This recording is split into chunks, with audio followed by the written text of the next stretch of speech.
Começa agora, pela Rádio Católica de Osasco, Evangelho de Cada Dia, com o Padre Fernando Ribeiro. Naquele tempo, disse Jesus à multidão: O reino dos céus é ainda como uma rede lançada ao mar e que apanha peixes de todo tipo. Quando está cheia, os pescadores puxam a rede para a praia, sentam-se e recolhem os peixes bons em cestos e jogam fora os que não prestam. Assim acontecerá no fim dos tempos. Os anjos virão para separar os homens maus dos que são justos e lançarão os maus na fornalha de fogo, e aí haverá choro e ranger de dentes. Compreendestes tudo isso? Eles responderam: Sim. Então Jesus acrescentou: Assim, pois, todo mestre da lei que se torna discípulo do reino dos céus é como um pai de família que tira do seu tesouro coisas novas e velhas. Quando Jesus terminou de contar estas parábolas, partiu dali.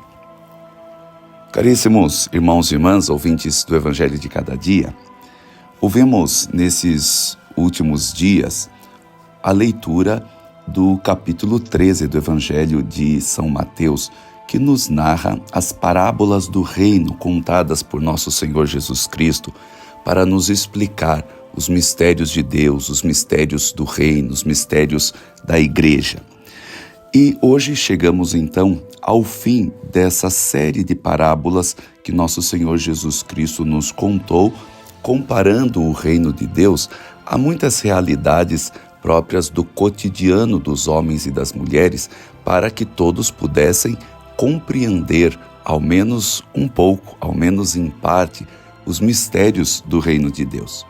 Por isso, hoje, ao contar esta última parábola, que nos remete justamente àquele tempo escatológico, ao fim dos tempos, quando Deus virá para julgar a humanidade inteira, então irá separar os bons dos maus, mostrando a justiça e a misericórdia de Deus.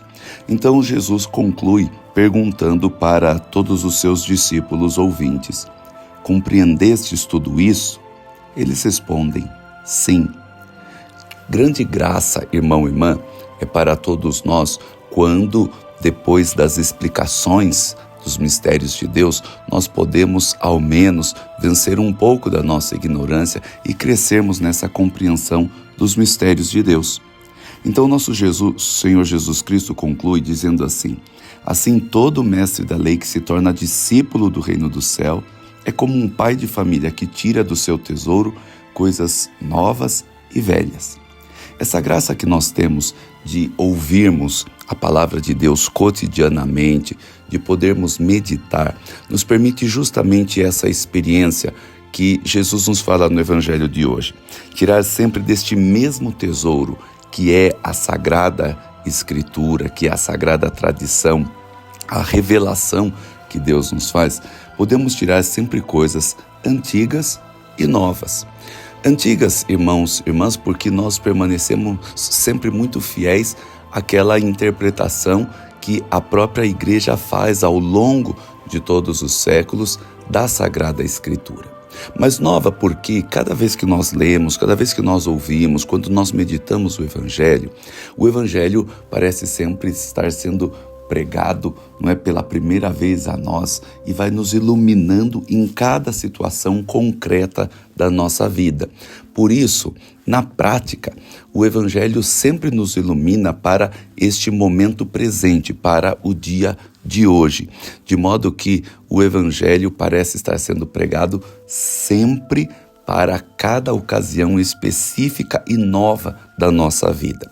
Por isso, mesmo que a doutrina seja antiga, a sua aplicação ela é sempre nova, porque sempre se refere a cada momento, a cada circunstância que a vida nos traz a cada dia. Então também para esse dia de hoje, deixemos que a palavra de Deus, que o Evangelho de Jesus possa nos iluminar na realidade que cada um de nós estamos vivendo nesse dia de hoje. Hoje, 31 de julho, nós celebramos com grande alegria Santo Inácio de Loyola, grande santo a quem nós, brasileiros, tanto devemos. Porque Santo Inácio de Loyola é o fundador da Companhia de Jesus. Naquele século XVI, um século tão conturbado, quando aconteceu a chamada Reforma Protestante, depois a Contra-Reforma Católica na Europa, é lá justamente em Paris que Santo Inácio de Loyola funda a Companhia de Jesus, a quem conhecemos como os jesuítas. E Santo Inácio de Loyola, percebendo então não só todos os desafios da Reforma Protestante, mas vendo uma grande possibilidade com as descobertas novas das novas terras, não é? Sobretudo do continente americano e também das novas rotas que se abriam para o continente asiático, ele rapidamente envia os seus missionários jesuítas para essas novas terras, para essas novas missões apostólicas. Para o Brasil, ele nos mandou os grandes padres, Padre José de Anchieta, Padre Manuel da Nóbrega e tantos outros missionários que foram responsáveis pela evangelização deste nosso país, né? Pela fundação das nossas cidades, sobretudo dessa grande cidade metropolitana, a qual também, né, todos nós fazemos parte, que é a cidade de São Paulo. Então somos imensamente gratos, não é, a Santo Inácio de Loyola, porque ele é desse que, tirando, não é, também da vida de Cristo, não é, do Evangelho de Nosso Senhor, coisas antigas e novas, soube transmitir isso de um modo apostólico e missionário ao mundo inteiro. Hoje nós agradecemos muito porque foi justamente meditando a vida de Cristo, não é, o Evangelho do Filho de Deus, que Santo Inácio se converteu. Ele era um soldado do exército, um combatente que, ferido de guerra, durante o tempo de sua convalescença, leu e meditou a vida de Cristo. E a vida de Cristo transformou completamente, não é? O converteu, e a ponto de ele querer gastar então toda a sua vida para poder anunciar Jesus Cristo.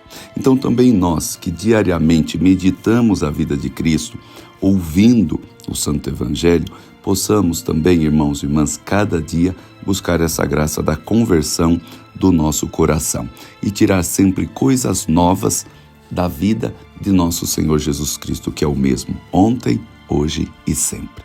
Que Deus abençoe muito você nesse dia de hoje e até amanhã, se Deus quiser.